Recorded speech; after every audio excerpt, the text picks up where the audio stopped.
Too close. They almost lost their heads. And maybe more.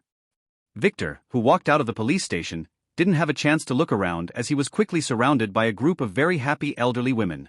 Thank you, young master. You are our hero. They quickly hugged him and filled his handsome face with kisses. Victor, as a gentleman, said nothing. First, he wondered why they were thanking him. Could it be that those were the ones Alex helped? He wondered. But that would also mean. Victor didn't have to reach that conclusion, as a very considerate and charming granny helped spell it out for him. Shall we return to the brothel, young master? She asked while blushing. We can't let you leave without paying you back. You were the one who asked for us after all, she added, making Victor freeze. Wait. No. Please no. Damn it. He slowly turned and glared at a certain guilty girl who was quietly sneaking away. Alex. You piece of sh*t. Victor should have known better. Alex was a jinx. A jinx who was going to get her ass spanked into oblivion tonight. In a house at the center of the capital, a man was kneeling in front of an old mirror. Fourth master. Please avenge my son. Tobias said. Your son? Didn't Calmer promise to take care of this through your family's channels? He was ordered by my grandfather to step down. Oh. Wait. Isn't Harvey your father? Clint also called him grandfather. No. He is my grandfather. Uncle Calmer is his son. But he doesn't like to feel too old, so the younger generation only calls him grandfather. Tobias explained while wondering why the fourth master was asking about this. Oh, I see. That kept me wondering all night yesterday. The fourth master nodded. Tobias could only see a shadow through the mirror, but for a second there he could swear that the fourth master was a woman. Fourth master. About Clint. Didn't you already find out who killed him? That Dave. Master, I believe that it was definitely Theodore von Weiss's son, Victor. He was at the mansion at that time, and he is now taking care of that B*TCH Monica. Oh, the one with the wedding? Yes? Then you will have to wait. We need this wedding to happen. And we are not yet sure what happened at Dave's mansion. But Master Amon will be there anyway. He will check on everything. Don't worry, we will get you your revenge. But not yet. With that, the connection was severed. And the mirror returned to normal. The fourth master relaxed in her seat, looking at a hexagonal chessboard that had pieces of different colors. This Victor's position is very strong. He can both attack and defend. Is he doing that on purpose, or is this just a conscience? Anyway, let's see if he can live after this, she pondered. She quickly opened her phone and searched for his name out of curiosity. WTF. It was 3:00 a.m. when Victor returned to Mike's mansion, followed by Alex, who was nervously anticipating her punishment. You are late, young master, Margaret, who was trying really hard to keep a straight face, said. You don't have to tell me, he said, angrily glaring at Alex. Did you get the girl? She asked. Yes, but there were some complications, so I had to readjust my plan. Victor sighed. Did that include painting your cheeks with lipstick? She asked. Victor quickly used his sleeve to wipe his face. He was sure that he wiped all the lip marks earlier. He froze and put down his hand as he glared angrily at Margaret, who was giggling.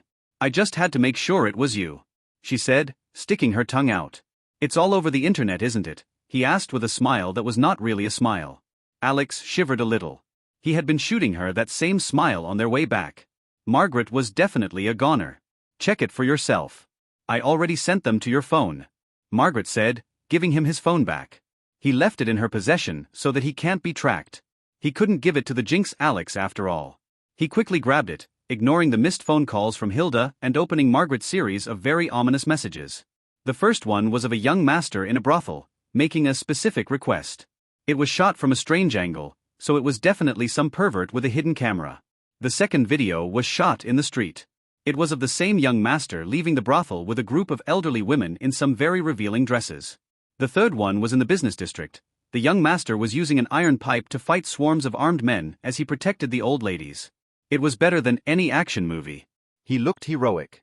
The fourth one was when the police arrived and escorted everyone as a crowd of nosy people cheered for the brave young master. The last video was taken by some nosy girl in front of the police station. It was of a group of grannies surrounding a very handsome young master. The words, "Let's go back to the brothel," could be heard perfectly. I can't wait for someone to montage those into one documentary and publish it, Margaret said, unaware that Victor was in some really bad mood ever since he encountered Nova. Is that all? He asked. Yes. There are some random comments here and there, but nothing major. She said. Good. Just when I thought I couldn't get my reputation any lower. I just hope that my mother doesn't get a heart attack this time. He sighed, glaring at Margaret. You should be worried about Lily instead. I am sure she will be going after old women for the next couple of days, she said as she began to chuckle again. Alex wanted to laugh too but didn't dare to. You think this is very funny, don't you? Victor asked. Yes, why? She asked, then stopped. She didn't like the way he was looking at her. Her instincts were telling her to run. Run, Margaret, run. Did you think that you could get away with laughing at me without a punishment? Ah. Your hands on the wall, he ordered the flabbergasted Margaret, then looked at the smug Alex. You do it, Alex, he said. Do what? Alex asked. Does he wants to punish them both together? Wasn't it supposed to be her who was getting spanked? She was looking forward. No, what was she thinking? You deliver the punishment. Spank Margaret's naughty butt. This young master is too tired to do this today. I just want to watch a good show, Victor said. He was really too tired, both physically and emotionally. He just sat down and gestured to the two girls, making them look at him and then at each other. This was not according to the script. Come on, this young master doesn't have all day. Oh, and use this, he said as he took out a very unique black bamboo stick that he got from that elder of the Flying Myth sect. The tutor's punishment rod, D. Physical damage 0.001%. Pain 200%. This was a real treasure. He was planning to give it to Alice, but as of today, he had other uses for it. He got another dark scion after all. Elena woke up with a frown and quickly turned off her ringing phone while looking nervously at her husband who was sleeping next to her. Hopefully it didn't wake him up. He was awake and ready for round 2. Damn him, how does he have all of this energy? Did he take some medicine before coming here? Is it important? Theodore asked. It is my father, he sent me some videos. Let's see, she said, opening one of them and watching it. Isn't that her son? For the next 5 minutes she said nothing, her husband said nothing. Luna, who was supposed to be asleep on Theodore's other side, said nothing. They just watched. Wah! My sweet Victor is gone. Elena wailed as soon as the video finished. Don't worry, this must be a misunderstanding. Theodore hugged her as he lied. He always thought that Victor was a lolicon with all the little girls around him. He was wrong. His son was hiding his fetishes well. No wonder those girls were always looking at Victor with frustration. That kid had different hobbies. No wonder that and likes him. The butler Oren knelt in front of his master Mike. I didn't think that he liked them this old, Mike said as he watched the videos. Master, I think he likes them in all shapes and colors. Oren said. Why do you say that? Mike asked. I just went to his room to check on him. There were some very unique sounds. That poor girl must be having a hard time handling his strength, he said after some hesitation. Oh, as expected of my brother. Mike smiled and nodded. A child should not be picky about his food. Margaret grabbed her butt and glared hatefully at both Victor and Alex, who couldn't hide the stupid smile on her face.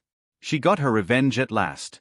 She was hesitant at first, but when she heard Margaret's moans, she decided to do her best. And man, that felt good. Margaret had been bullying her a lot lately, and for the first time in a while, she managed to get back at her. Did that feel good? Victor asked Alex. Yes, she nodded. Good, it's your turn then, Victor said, throwing the rod to Margaret, who was waiting for this. Wait, what? No. Alex was shocked as she quickly realized what was going on. Did you really think that you could ruin this young master's reputation without punishment? Victor said. I know. Alex, who noticed the way Margaret was smiling at this moment, was regretting going hard on her. Damn it, she thought that Victor forgave her. Dear Margaret, use your full strength. Alex is a guy and has some thick butt skin, Victor said. No, I don't. Alex involuntarily said. Her butt is very tender. We will see about that, Margaret said after popping a healing pill that she didn't need it in her mouth, then flexed her muscles. Time for revenge. That night, Alex lost her butt. Zoe slowly stood up, wiping the blood from her mouth. She looked at her feet where heaps of damaged bones were scattered. She finally got rid of those nasty skeletons. Damn it, wasn't this dungeon supposed to be an easy one? An F-ranked dungeon for the noobs? That's what teacher Isabella told the class before entering. She even gave the monsters repelling spray that didn't work at all on the skeletons. For the last 3 hours, she had been getting chased around by those damn skeletons with their bone weapons. It was like some horror movie, and she was really going to die if she didn't find this narrow cavern where she can fight those one at a time. Damn it. She looked at her shipped sword. It was a freaking A-ranked artifact. This weapon was not suitable to fight those things. Not only were their bones rock hard, but they were also immortal. When a skeleton falls, it can use the bones of its dead fellows to repair itself. She was almost killed by one of them at first. As the ones she defeated reassembled themselves behind her when she moved on to fight the others. She sighed and wondered if she had to resort to using that rusty sword she got at the family vault. Maybe those guys had some good things? Looking around, making sure that no bone was whole, she began to check their weapons until she found one that she really liked. It was a club made of a huge silver-colored bone. Was this really a bone? She didn't notice it before, but the skeleton who was holding it was also silver-colored. It was not normal. She hesitated, then began to put those bones in her storage ring. They might be useful later. After that she stood and began to swing her new weapon around, crushing the hard bone fragments on the ground to powder. It took her 10 minutes to get proficient with it. This was one of the perks of her hero class. She can perfectly use any weapon after some training. Now, she should probably go to find and save her pitiful classmates. Her stomach growled. She should probably eat something first. She should try those mushroom energy bars Uncle Falcon gave her.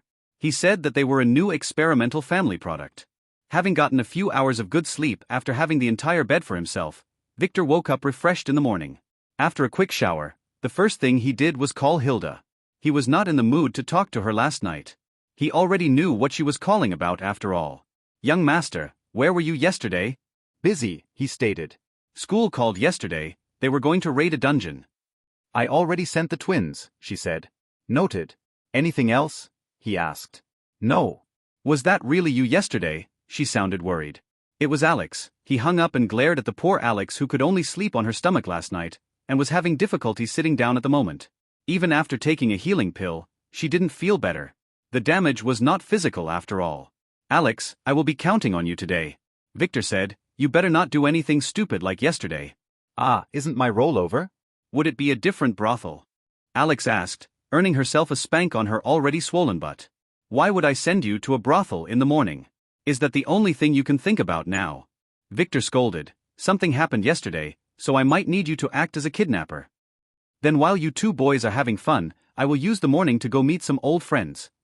Margaret said, ignoring the embarrassed Alex.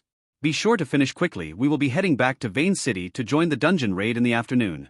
He said as he sent a message to Lily. He wanted her to attend this dungeon raid too. What dungeon raid? I still haven't finished my investigation here. Margaret asked, raising her head from her notebook on which she was plotting her revenge. She was still holding a grudge over yesterday. You can return here later. The academy had finally found an F-rank dungeon to train the students. So naturally, we can't waste this chance, and we will have to sneak Alex with us, Victor said. Why? Both Margaret and Alex asked at the same time. This dungeon will definitely turn up to be at least C-ranked. If not more. It will definitely contain many treasures to hunt and strong monsters to farm, Victor said. I will need Alex by my side to feel safe, he said, making her heart skip a beat. She was not aware he was bringing her along because he didn't dare to leave her unsupervised in the mansion, especially at such a sensitive time. Lately, she was in her full-throttle dark scion mode. Damn it, she was definitely enjoying her time. You sound sure? Margaret asked. Do you know anything about it? He was a time traveler after all. No. But think about it, this raid involves two scions at the very least. Tom and Zoe. Scions usually attract trouble. This time it's double trouble. Oh, she nodded, he had a point there. Going downstairs with the two girls, Victor was welcomed by a grand table full of food. Good morning, little brother. Mike, who was already seated with his wives and having his breakfast, said, Come on, sit down and have a bite. Good morning, Victor greeted everyone as he sat down with Margaret at his side. Poor Alex, who was dressed as a maid, had to stand behind him and serve him. Do you plan on going to propose now or in the afternoon? Mike asked with a chuckle, giving Victor some approving looks.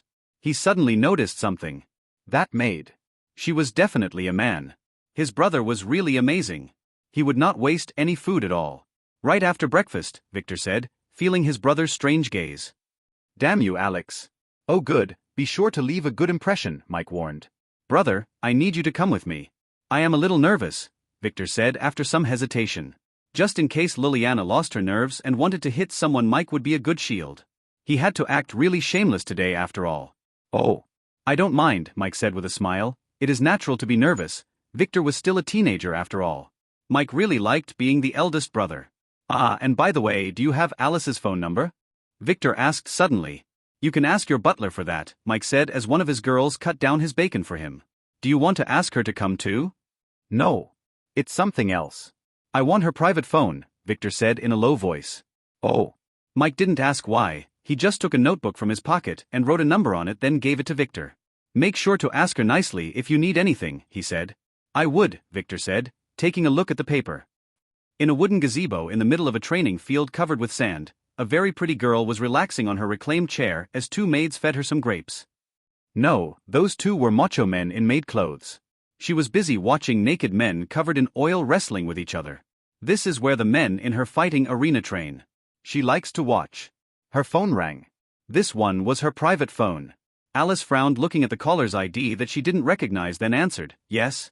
Hi sis, it's me, Victor. Mike gave me your number. Little Victor. I haven't heard your voice in a long time, she said as she texted Mike using her other phone, making sure that this was really Victor. It was. Yeah. I miss you too, sis. Mother misses you too, he said. Last time I saw her, she kicked me out of the house.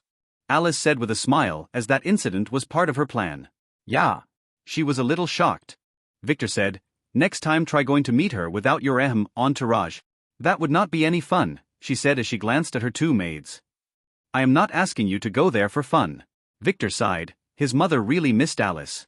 So? Why are you calling me on this secure line? I heard that you became a big shot after passing the ceremony, she asked. Yeah, that's the problem. You might not have heard, but the family found me a few finances, he explained. Typical, she spat coldly. They come with a load of trouble. At exactly 12 a.m., Victor left the mansion with his brother Mike in a grand convoy, heading to the Von Astrom villa in style. When they arrived there, the street was jam-packed with journalists who began to heat up as soon as they saw the groom's convoy, which began to slow down to a stop. Ever since the news yesterday, all of the major news agencies in town was on high alert. They are all here because of you, Mike told Victor as he signaled his guards to clear a road for them. I know, right? Victor said with an evil smile that Mike didn't really get it. It reminded him of his father's mischievous smile. Did you really have to wear that striped tiger suit? Mike asked as he stepped out of the car, wondering if his brother had any decent clothes. He looked like a pimp. Yes. It was chosen for me by one of my girls, Victor replied as he followed his brother. Theta got him this one. She thought he would look dangerous and cool like a tiger. She was right that it made him look dangerous, but wrong about the cool part. He liked it nevertheless. Ah. As long as you are cool with it, Mike said as he walked next to Victor on the red carpet that was laid from the car to the villa's door. That's how a von Weiss-Air proposed. Ignoring the photographers and journalists who were screaming out some very disturbing questions, the two brothers quickly headed to the door. No, not completely ignoring them. Two paparazzi were asking some very inappropriate questions about Victor's mother. He heard them clearly. The nutcracker got to them from an impossible angle. The villa's door was opened quickly as soon as they reached it.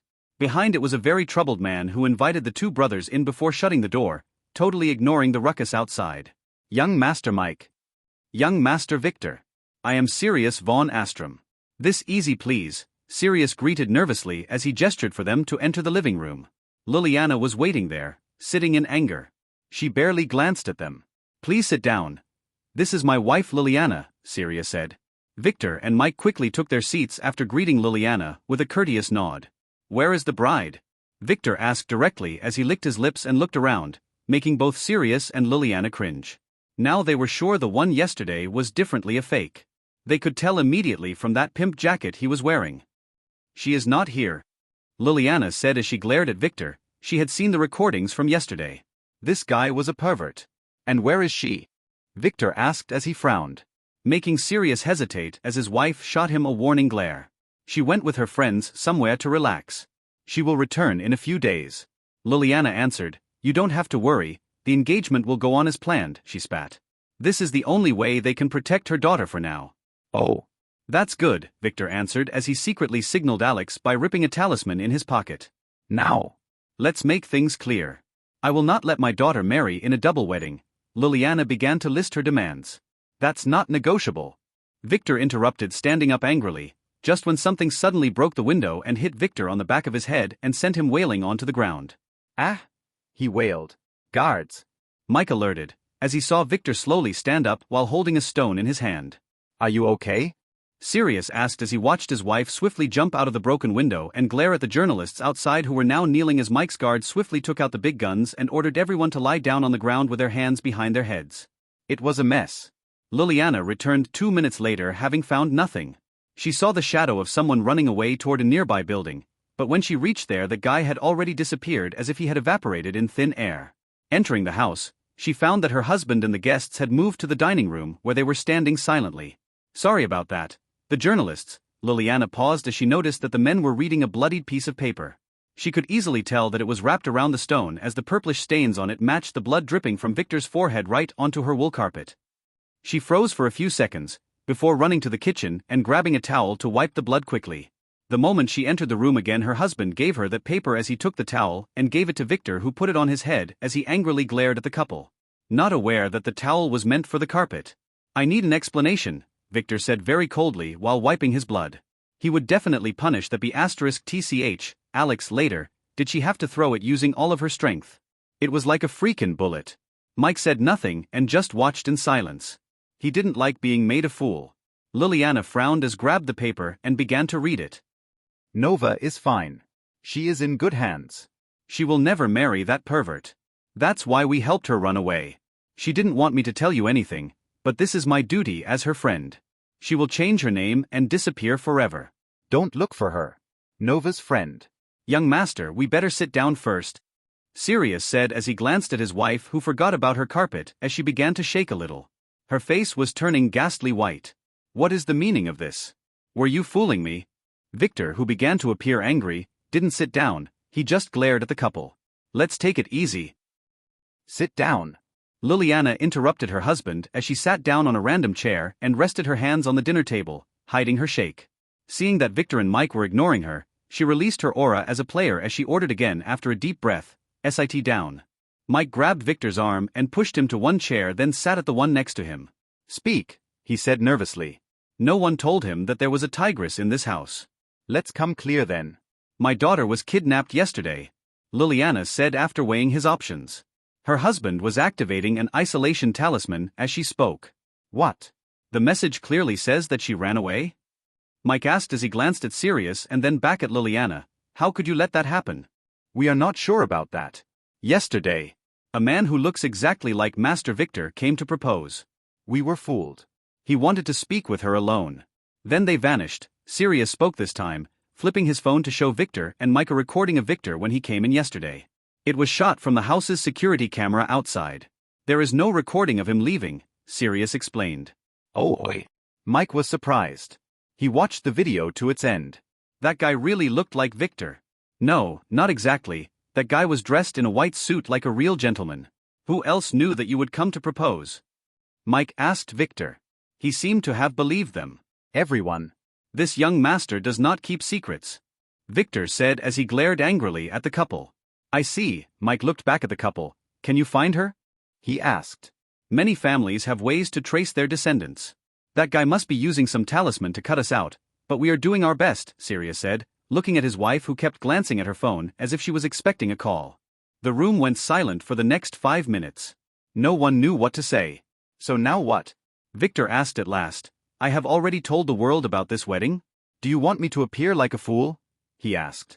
No one answered. Liliana was about to tell him that he already looked like a fool with that striped tiger jacket, but her husband's glare made her hold her tongue. We will have to wait. My wife will definitely be able to locate her, Sirius said. The wedding will definitely go as planned. If the wedding failed, his future would be very grim as his enemies in the family would definitely use this against him. And although his wife wanted to change the wedding plan, this was not an option anymore. And? What if she was never found? Victor began to lose his nerves again. I am planning the wedding of the century here, he declared. Calm down. Mike nudged him and then looked at the couple. His brother was right, this would not look good. The family might even punish them for being incompetent. Did you check her friends? Do you know if she has a secret lover? Mike, who seemed to notice that something was wrong with Liliana, asked. None of her friends knew a thing. But, when Nova ran away before, she met a guy.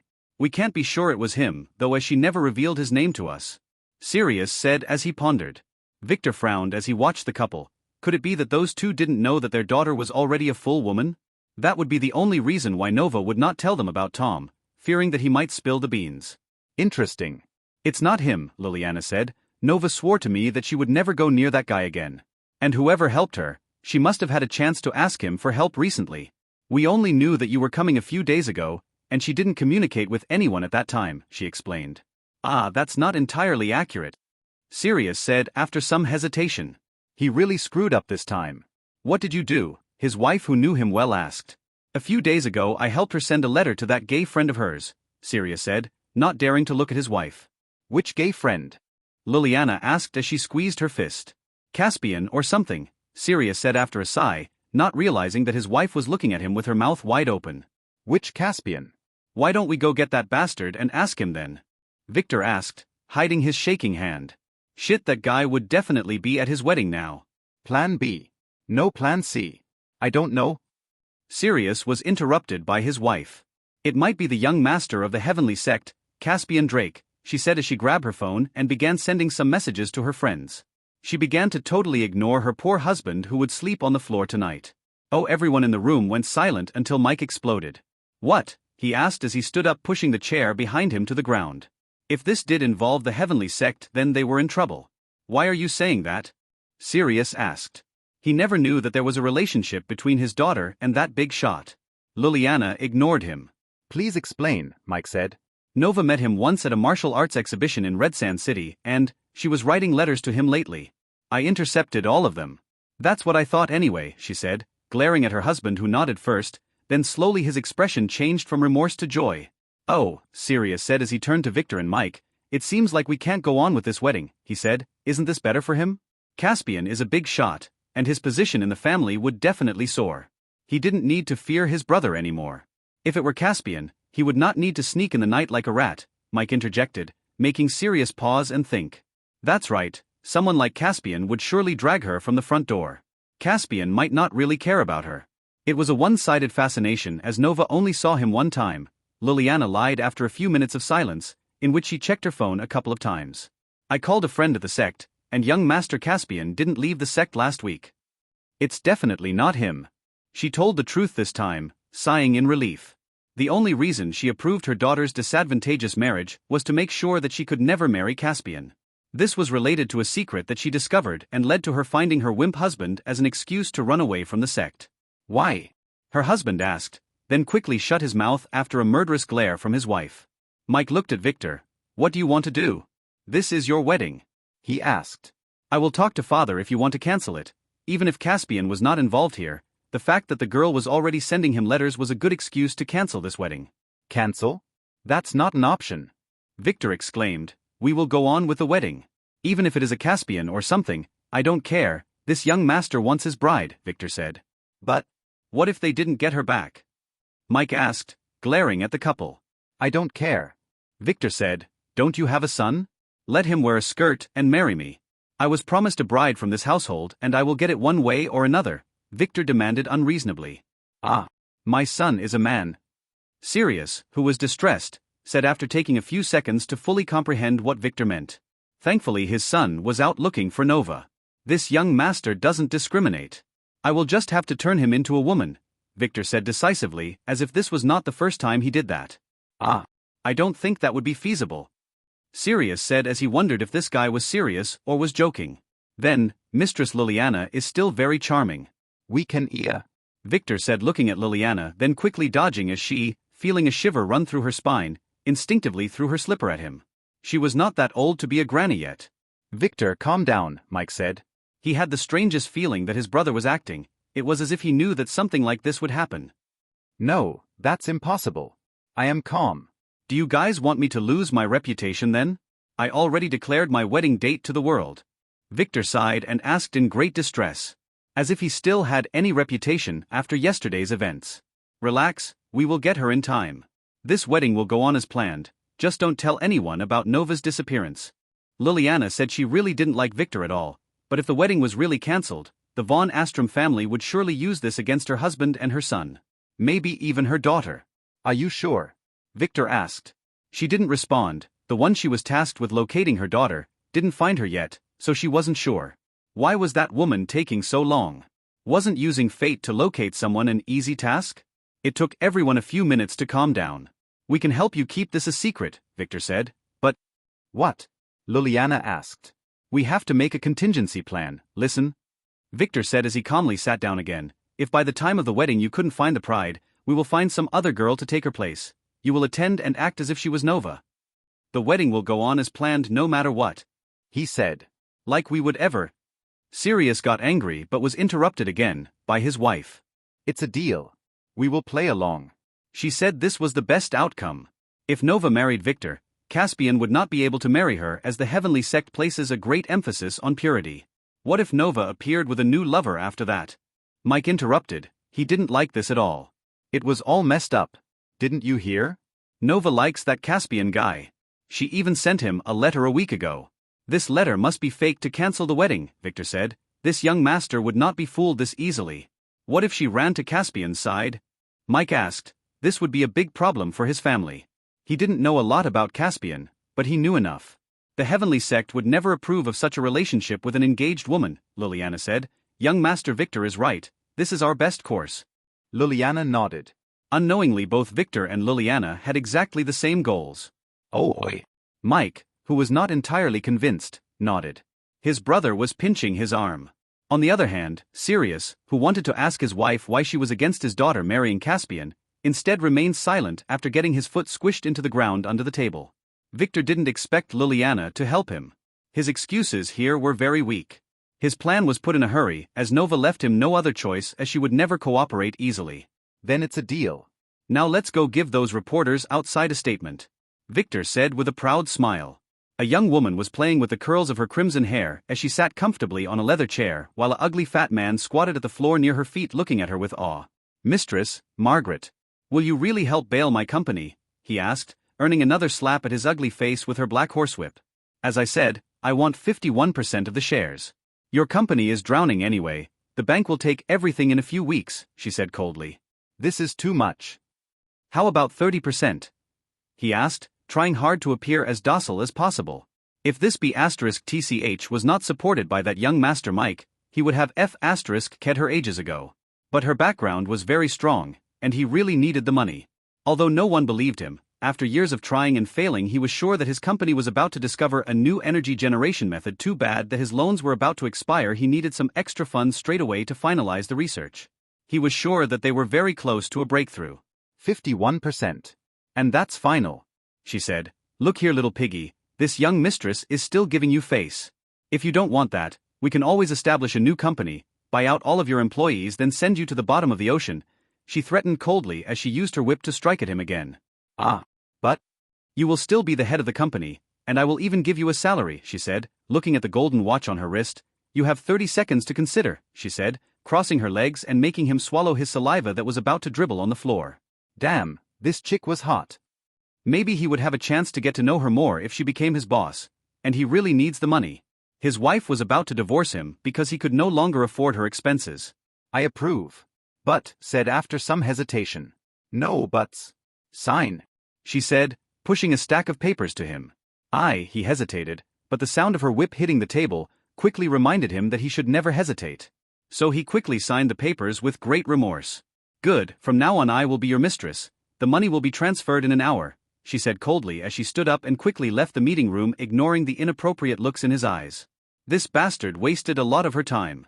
If she was not in a hurry, she would have taken her time and used the soul wine to convince him, but she had to visit many companies in a very small time frame. So she resorted to using a mix of her charm, soul-numbing perfume, and a trusty horsewhip. This piggy was her most crucial target, as his company will soon discover how to extract energy from some kind of rare rocks. It made the news in her past life, then no one heard about them again.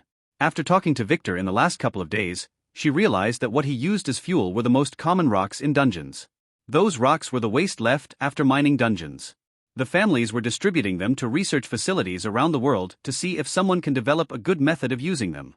That's why when this company's discovery was announced, the company was silently bought and the technology was monopolized by some families. Now it was all hers. It technically belonged to Victor, but the name on the paper was hers. As for that pig, she met him in her past life. He was one of her uncle's clients. In this life, she was going to take her revenge on him very slowly. She liked being the dominating one. But that was something she could only do when Victor was not around. She had discovered it long ago.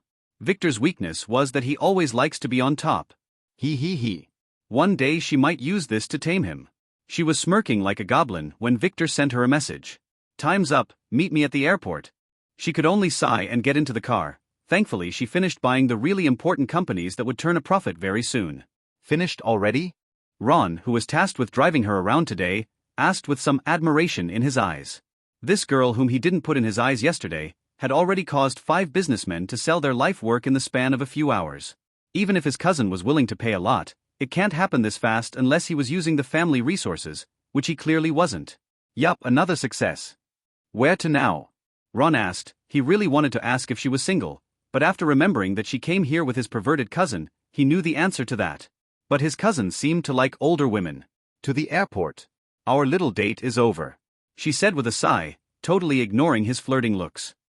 When Margaret reached the airport with Ron, Mike was there talking to Victor. They seemed to be disagreeing about something. "I will keep this a secret. But promise me to be more careful," Mike finally said, before turning to leave. He gave Margaret a nod on his way out with Ron, who quickly followed him after greeting Victor. "Did anything wrong happen?" Margaret asked. Mike's expression earlier was strange. "Some unexpected variables," he said cryptically. "I will just have to be extra careful for the next 3 weeks," he added as he climbed into the plane. Margaret frowned a little, then quickly followed him, noticing that Alex, who was still in her maid uniform, was standing behind with a smug smile as if she had completed her task. It was just her intuition, but Alex's smirk was always the preload to a spanking.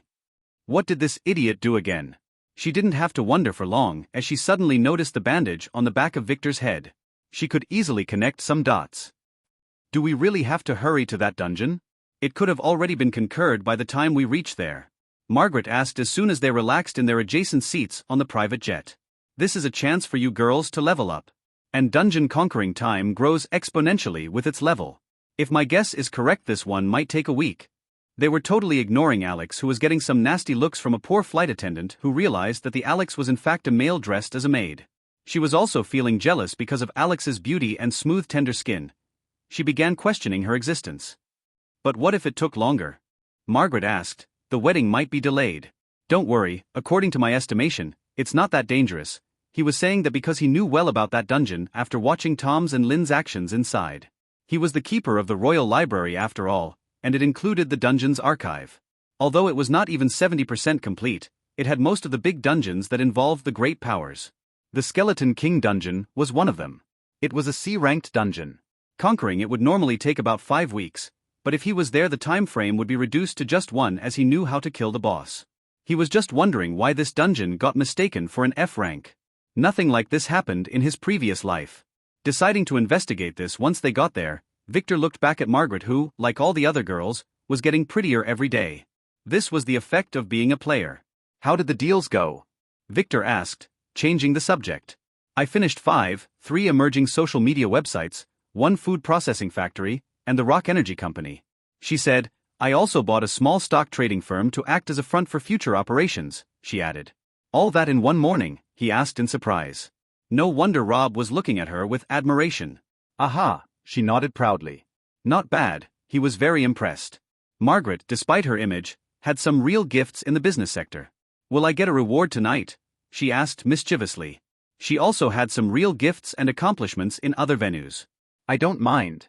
That's if you can find me in the dungeon before Lily does, he said mischievously, making her pout a little as she looked out of the window. Lily was getting very possessive around Victor lately, like a fat kid and his candy bar. Thankfully she was sent away recently and Margaret finally got some time to spend with Victor alone. Alex was not counted. Where is Lily anyway? She asked. As far as Margaret knew, Lily was supposed to be doing some heist. We will pick her up shortly, Victor stopped talking as his face changed color, making Margaret frown but say nothing as she watched him look in midair. He was manipulating his system menu. Warning.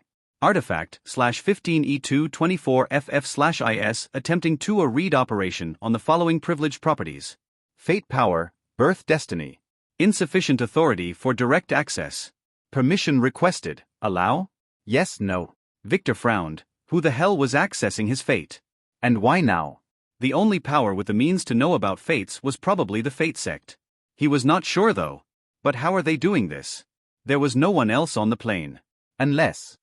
Today he was sure to neutralize all the bloodstains in the Von Astrom villa, but if he missed one, it might be able to be used against him. *T. Damn you, Alex. Victor quickly began to use the disguise skill on his fate. He had no access to the birth destiny property, but he can easily fake on. He pressed, yes. Fate power C.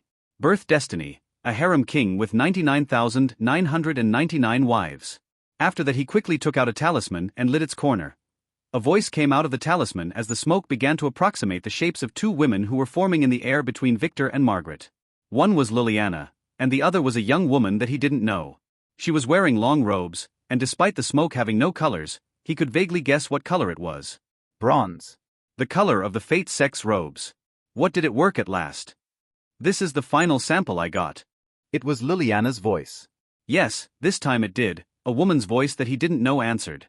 What is his destiny then? Liliana ached. A harem king with a B-rated fate. The woman answered. Hiding the number of wives. She was probably wondering how many of his wives were grannies.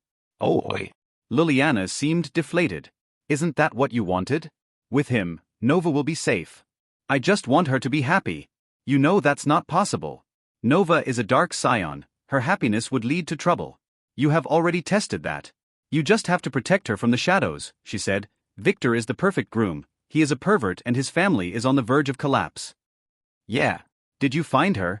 Liliana asked as if she wanted to change the subject. No. Something strange is blocking me.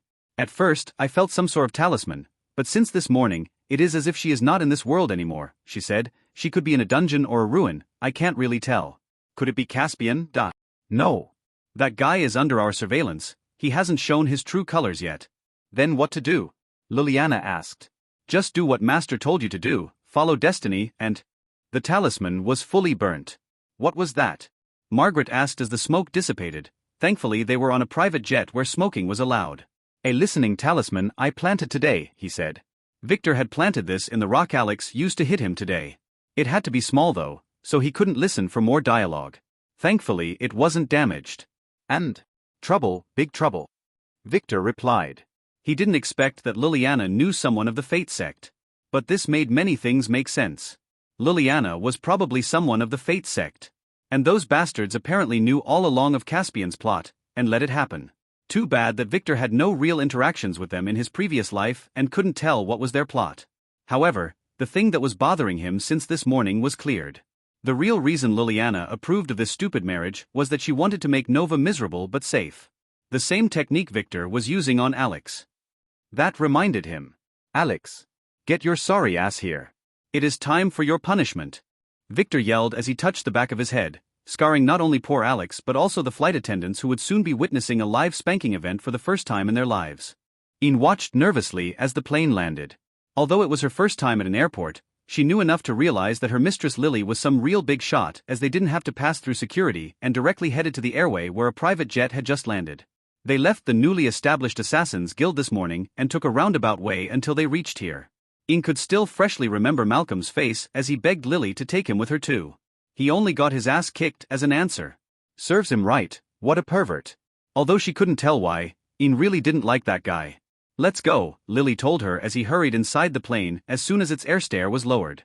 Ian hesitated for a second, then quickly followed Lily inside where to her surprise, her usually cold mistress jumped into the embrace of a young man and started hugging him like an octopus. She didn't even give him the chance to stand up from his seat as she pushed him down and kissed his lips like a drowning man gasping for air. This way please, a smiling flight attendant kindly told Ian as she gestured to her to sit in a nearby seat. She was obviously trying her best to ignore the mating ritual happening behind her.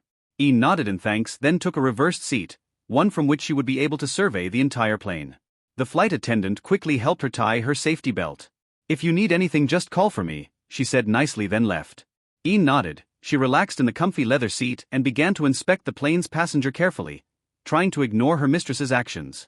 Firstly, there was that sorry maid who was definitely a guy. He was sitting in a weird way at the back of the cabinet with tears in her. No, his eyes. He was slowly rubbing his butt while silently cursing. Next was a red-haired girl who was pouting as she watched the couples making out to her side. Strangely, she reminded Ian of one of her classmates. A slut. Finally, a handsome young man. He was busy being hugged and kissed by Mistress Lily. He was seemingly enjoying his time, she could tell from the perverted smile on his handsome face. Wait. Wasn't that guy the same pervert who was on TV yesterday declaring that he would marry 2 wives? Wasn't he the same guy her mistress was cursing at this morning as she watched the video of him saving those old ladies? Her mistress was whispering something in his ear. Thankfully the plane was silent enough that Ian could make out some words. I will try hard to keep my beauty when I grow old. Apparently, those words really ruined that young master's good mood. Ian could tell that from the way he pinched her mistress's butt. That made her hug him tighter.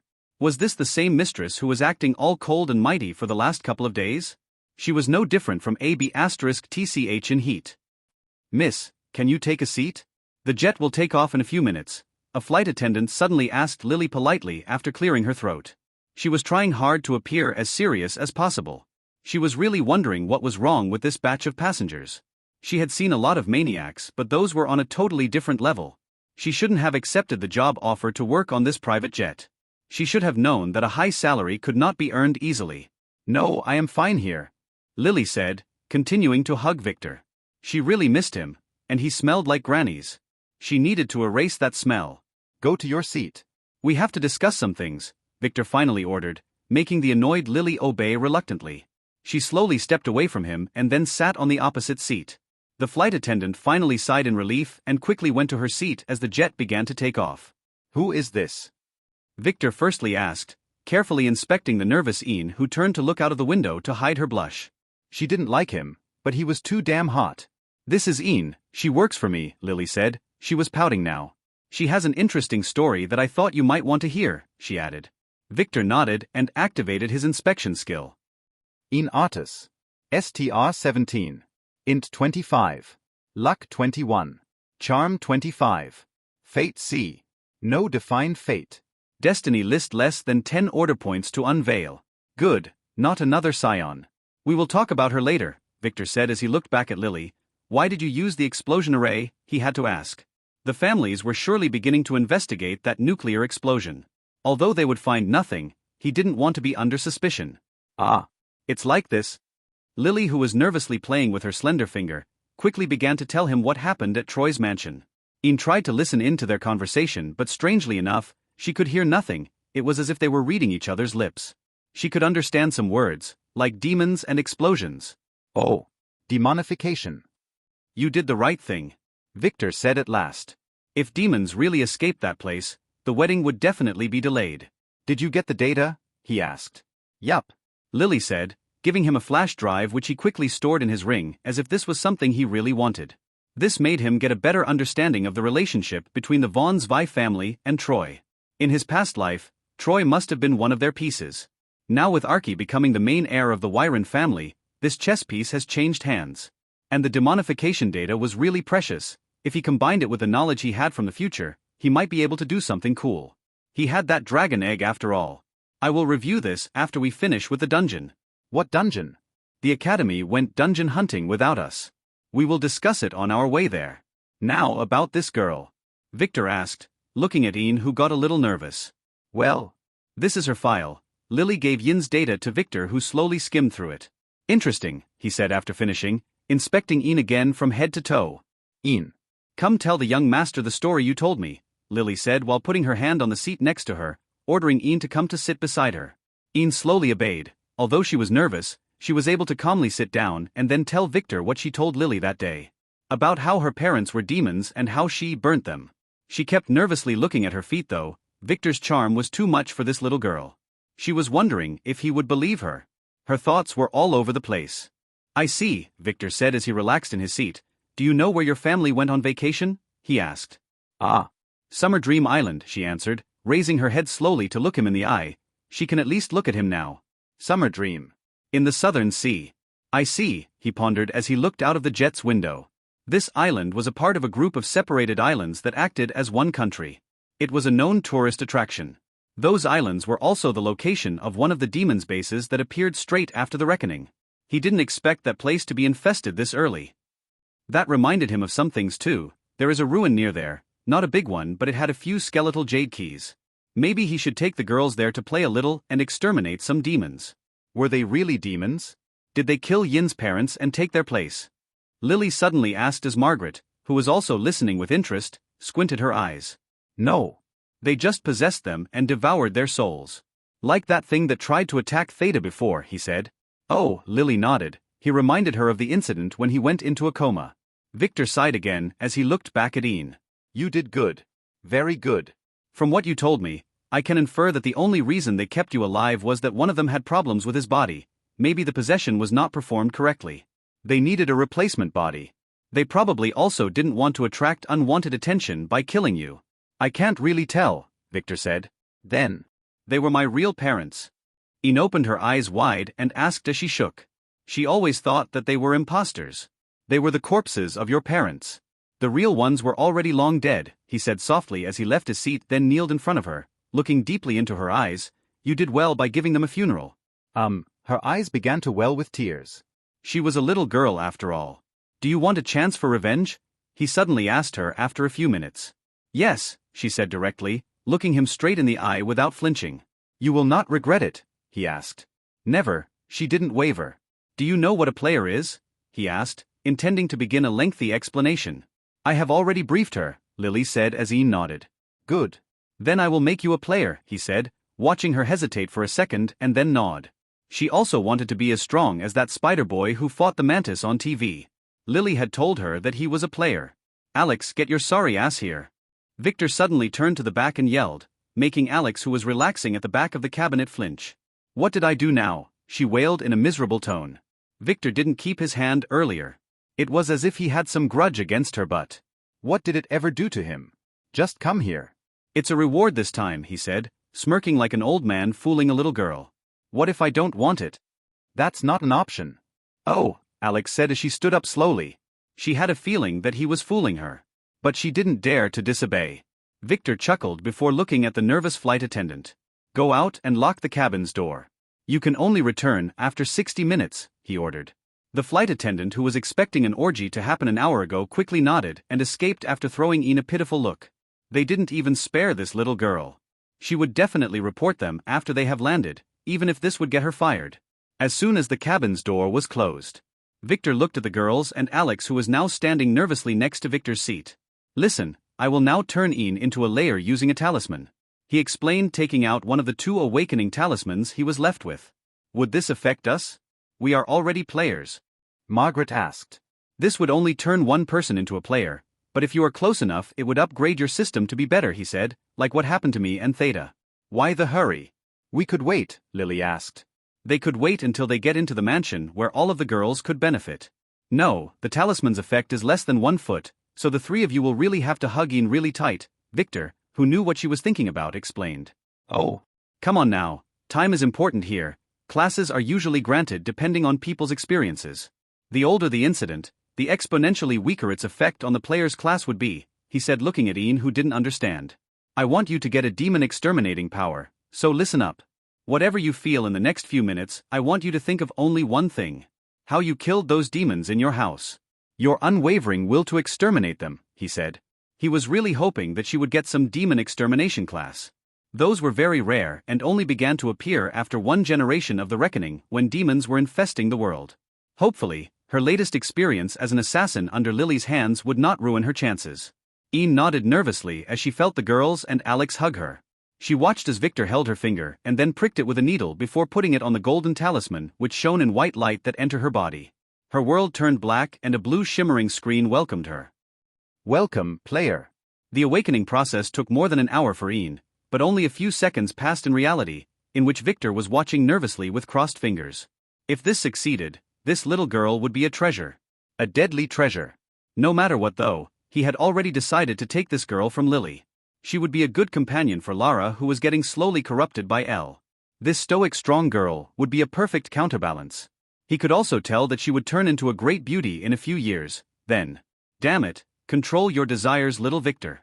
Control your desires. Only for the next 3 weeks until the bloodline can be awakened. This youthful body of his was really annoying. Damn this Alex, did she have to prick her swollen butt in his direction like that? He took a deep breath, calming himself as he watched the girls slowly open their pretty eyes, then let go of Ian, who took a few more seconds to open her eyes and looked around at the strange world around her. Ian Otis. Level 0. Class Demon Hunter SU. Authority 5. Health 300.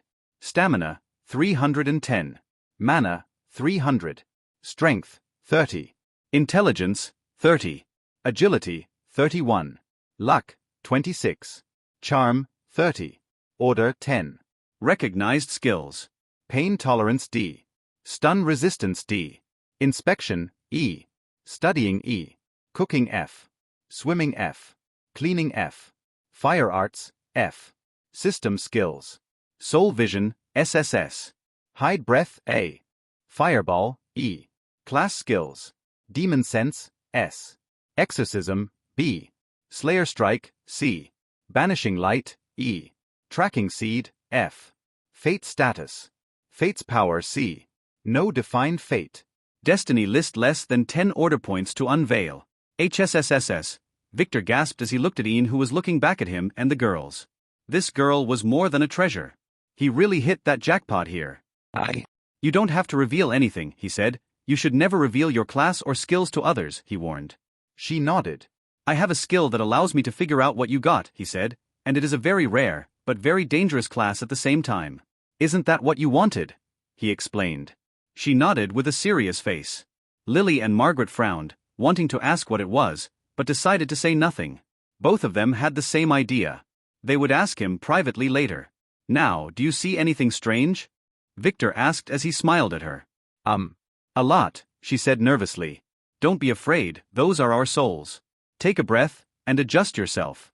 Try to turn your skill on and off a couple of times. I will need you to tell us what you are seeing, but we will talk when you are ready," Victor said as he relaxed in his seat. She said, closing her eyes and adjusting her body. "You too," he told the others, "check your new systems."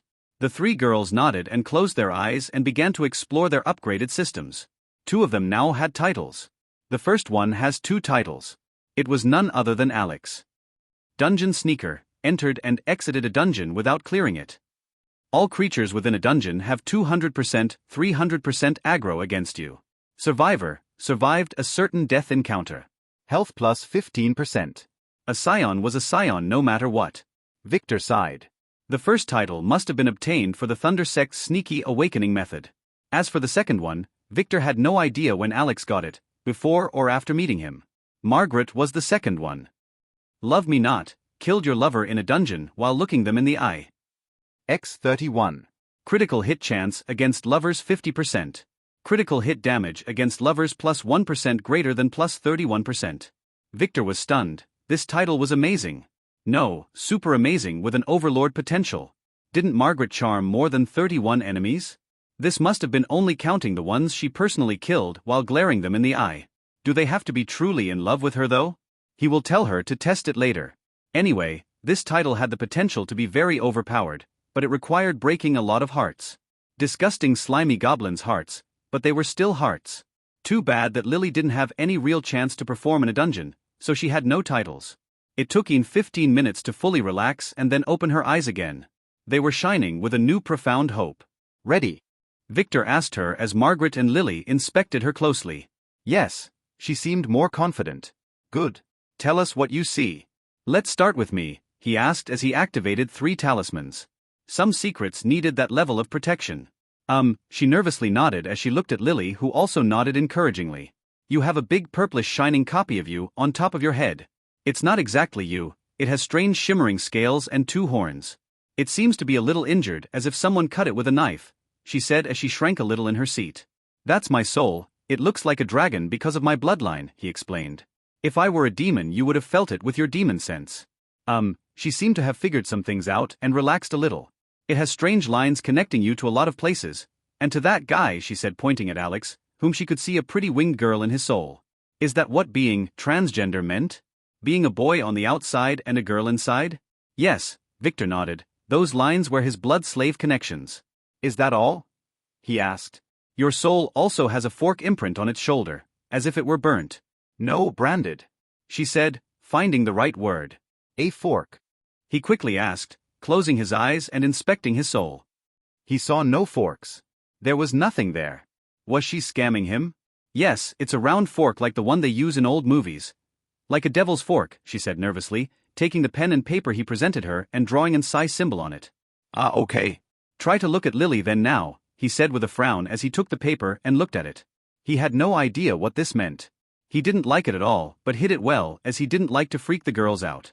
Soul brands were some really bad things. I am not finished with you yet, she said as if she began enjoying this. Your soul also has a strange shining scribble in between your eyes, she said, making him scratch in between his eyebrows. This was way more than what he had expected to find. What was wrong with his world? It is like a strange circle. No, it's a snake eating its own tail, she said after squinting a little. Victor gasped. He knew what this was. The Ouroboros symbol was printed on the cover of the Book of Time. She couldn't have possibly fabricated that, she was definitely telling the truth. Did the Book of Time travel with him? It made sense, but he had no idea how to access it. Is that all? He asked, nervously this time. She lied as she looked at him. She was hiding one thing though, his soul was so damn hot. It was the most beautiful thing she had ever seen. After Lily, that is. Good, Lily next, he said as if reading her mind. Mistress Lily. Ian looked at Lily for permission, which was swiftly granted. Well, your soul looks similar to you but with an extra vertical eye in her forehead and big black wings on your back. You are also wearing a silver crown on your head. Ian described. Does she have anything strange? Victor asked. A very faint crest shadow on her neck. Nothing more, she said. Victor knew that this was the family slave tattoo. Lily seemed to have realized that too as she touched her neck. Good, next is this girl. Her name is Margaret, she will be your big sister from now on. Victor said, introducing Margaret, who smiled at Ian, who nodded in response. Sister Margaret. Your soul is bigger than the others, much bigger. It has many strange marks all over it, most of them are faded, but the one on the forehead is very prominent, she said, drawing a strange complex symbol on a piece of paper. Victor nodded and took it away. This was the talisman control symbol he used back then. Margaret, who also realized that, sighed and wondered whether this would have any effect on her. Anything else? Margaret asked nervously. No. She shook her head, not hiding anything for the first time. Then that leaves us with Alex the maid, Victor said, making Alex, who was sitting to the side still exploring her new system, tense up. I see a pretty girl with wings of fire, she said, making Alex shrink a little as she looked at Victor nervously. He didn't even flinch. He was pondering about Alex's hidden bloodline. She also has a strange rope around her neck. She wanted to say that it was connected to Victor, but she held her tongue when he winked at her. A smart girl. Anything strange? Victor asked as Alex nervously listened. Her wings have strange wiggly lines like chains as if someone had drawn on them with black ink, she added, and she has this. I don't know, a gloomy aura around her like some foul smoke, that's all. Oh. Good. Our little Alex has become a little girl inside. Victor chuckled. Looks like my attempts to turn you into a girl are working. No, they are not. I am a real girl. Alex wanted to scream, but didn't dare to. Victor looked at Ian with admiration as he watched her deactivate her skill and then rub her eyes. Using this skill must be very tiring. From now on you will no longer be an assassin, but will work for me, he said, winking at Lily, who nodded. What will you make me do? Ian asked nervously. Nothing much. Until you grow up and become strong enough to fight demons, I will let you work as a bodyguard, he asked. A bodyguard, she asked. She was not that strong. As a player, you are much stronger than normal people. You will be protecting my little sister and attending school with her. Don't you want to go to school? She nodded. I also want to learn how to fight, she said. This was a chance for her. Good, I will arrange things for you when we return to my mansion. It will be your new home, and we will be your new family, he declared. And Lara will have a new friend, he thought. After the jet landed in Vane City, Victor and the girls quickly disembarked except for Ian, who was called by the nice flight attendant who kept asking her if she needed any help. Ian assured her that she was fine for the 100th time before running after Victor.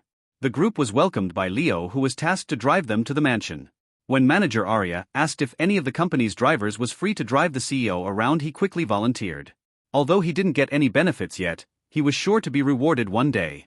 Welcome back, young master, he said as he opened the door for Victor, while secretly checking the girls. There is a new young one, a lowly. And why was that guy in maid clothes now? Stop glaring and drive, this young master is on a tight schedule. Take me to the mansion, Victor scolded as he got in the car, ignoring the swarm of the Von Krone spies disguised as normal workers. They were busy informing their masters after finding the lost princess. Straight away, young master, Leo replied as he got into the driver's seat and tried his best to ignore the perverted way the young master was getting pampered in the back. And ignore the male maid who was sitting beside him in a strange way. The trip was pretty much uneventful. Other than the couple of paparazzi and spy cars that were chasing them, there was nothing important. They reached the mansion 1 hour later. It was already dusk by then. Ian was still in shock from Victor's wealth when she was introduced to Hilda. This is Ian, she will be attending school with Lara and acting as her bodyguard, Victor said, looking around and searching for his little sister. Lady Lara is having a sleeping party at her new friend's house, Hilda said. Oh. That's good, did you check that friend's background? Victor asked as he squinted his eyes. It's clean, Hilda replied. Good, make sure to make Lara do her scheduled training when she returns, he said. Where are Hannah and the girls? He asked. They went shopping, Hannah needed some things. Good, did you find a good contractor for the basement? Yes, the construction will start tomorrow morning. Perfect. I will need you to supervise it all. Oh, and teach Ian the family rules and regulations, Victor said, giving Hilda Yin's file. Understood. You are going to the dungeon? She asked him after noticing that he didn't walk inside the mansion. They should have already finished though. I will go try my luck, he said, turning around. If I guessed correctly, I might be away for 1 week or so. Something wrong in the dungeon? Hilda asked worriedly. The twins have already gone there. And Victor didn't seem to be joking. Yes. Don't worry, I will take care of the girls. You have an important task though. You have to take care of the wedding preparation. Call George if you need anything. And make sure that the cages in the basement are ready by that time too, he said as he walked out, followed by Margaret and Lily. Alex had already gone to get a car to drive them there as the dungeon was in a player-only zone. What are the cages for? Hilda asked, but Victor ignored her as he left with the girls. Would he put grannies in these cages? She quickly shook her head. That was a disturbing image. She could only sigh and look at Ian, who was nervously standing in the hallway. Did you have dinner yet?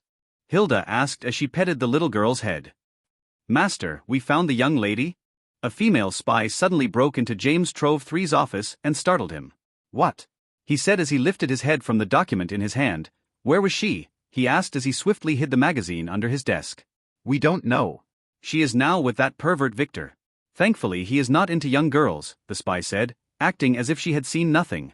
Did you find out when she joined him? In Termia City's airport. That would be the only place possible. We have no idea what she was doing there though, she said. It doesn't matter. Only a few months left until we bring her home. James said as he looked at the date on his phone. A new notification popped into the lock screen. He sweated a little, then opened it. He gasped. WTF. Was that bastard intending to use those on the grannies? Is there anything wrong? The spy asked. No, he said, thankfully that Victor had no eyes for his young mistress, or things would have been very ugly.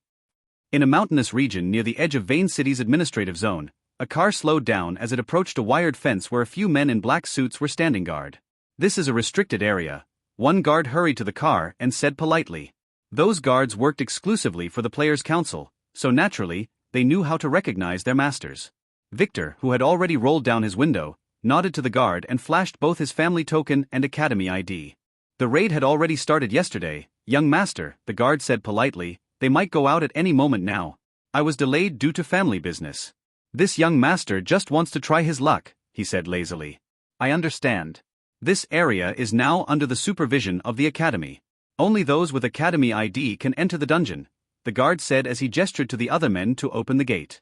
Victor nodded and thanked the guard as Alex, who was dressed as a normal driver, once drove the car in, then parked it in the parking area next to the grand inflated tent that housed the dungeon.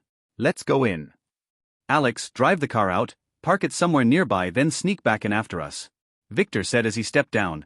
I will use my power to hide you on your way back in. This dungeon will be dangerous. Your mission is to use a disguised talisman to hide your looks and look for any jade keys you find inside. Jade keys? Alex asked. Yes, I have a feeling that we might find some of those here. You have to get them even if you need to steal them from the participants inside. Victor said hopefully, Alex's scion luck would help him get those. No, he needed to give him more incentive. If you find any, I will forgive you and no longer carry on with your punishment. There might even be more rewards. There was more punishment? Wasn't it finished? Alex asked, touching her butt. Of course not. Do you think you can ruin my reputation without consequences? I was planning to try the new toys in the basement on you. Victor said. Understood, I will try my best. Alex said as he shivered a little and got back in the driver's seat and started the car.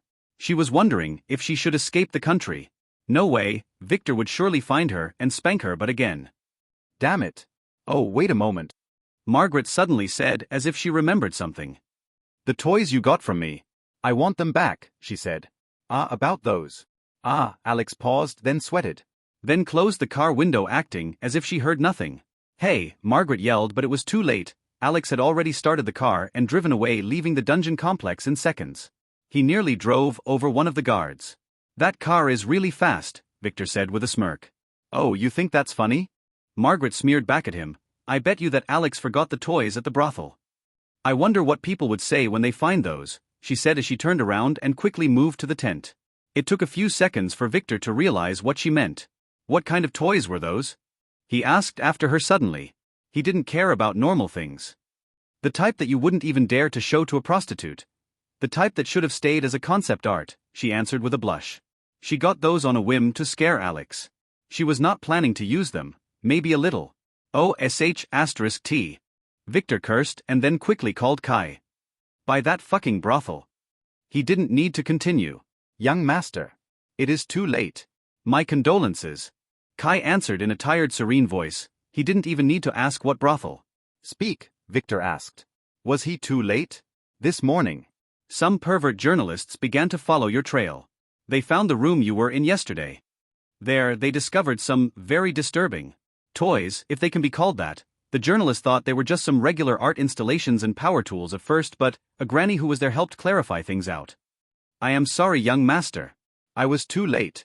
Although I stopped the official news outlets, it's already all over the web. Kai pleaded. Victor could imagine him bowing deeply. How bad is it? Young master.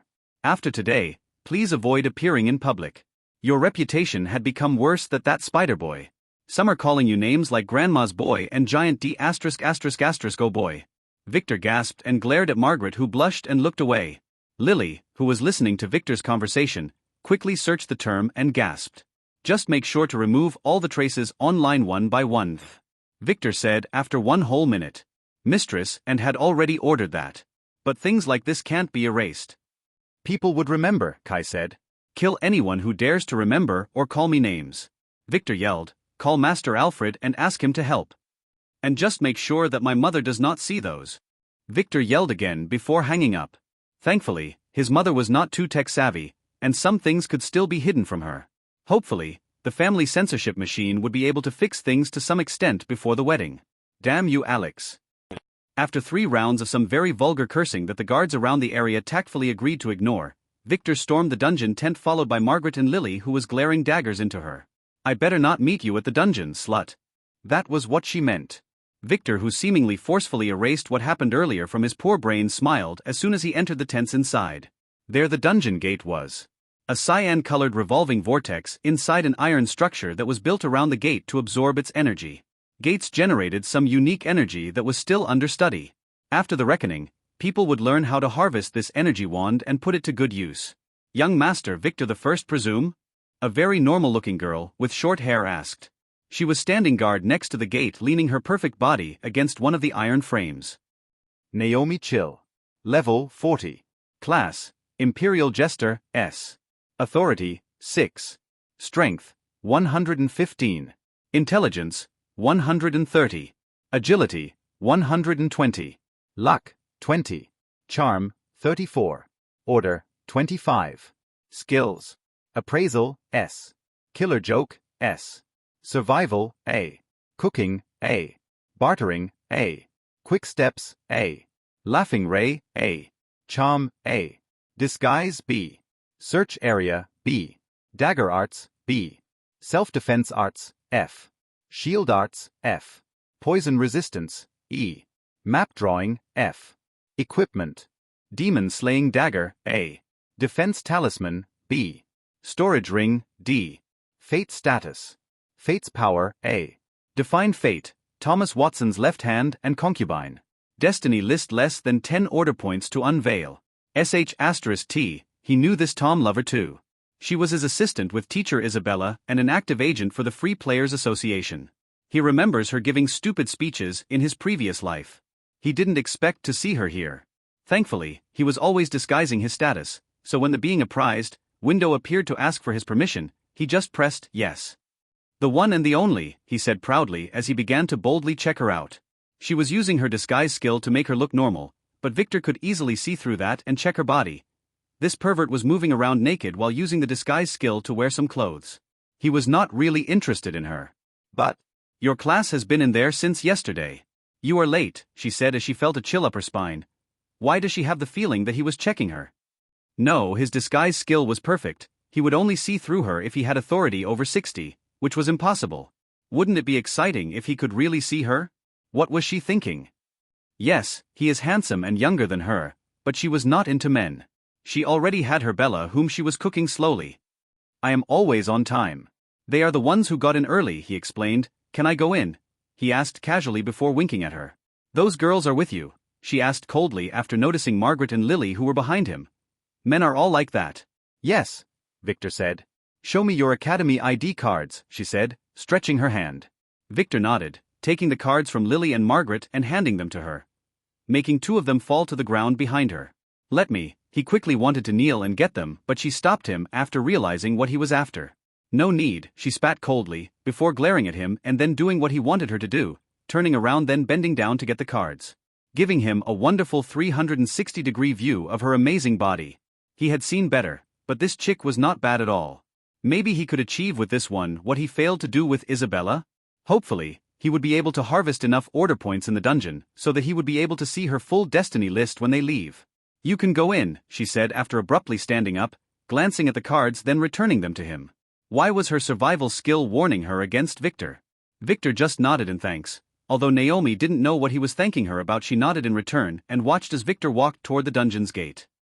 The Skeleton Dungeon F. Victor paused. This dungeon was clearly F-ranked. Why did it feel like a higher-ranked one through Lynn's and Tom's eyes?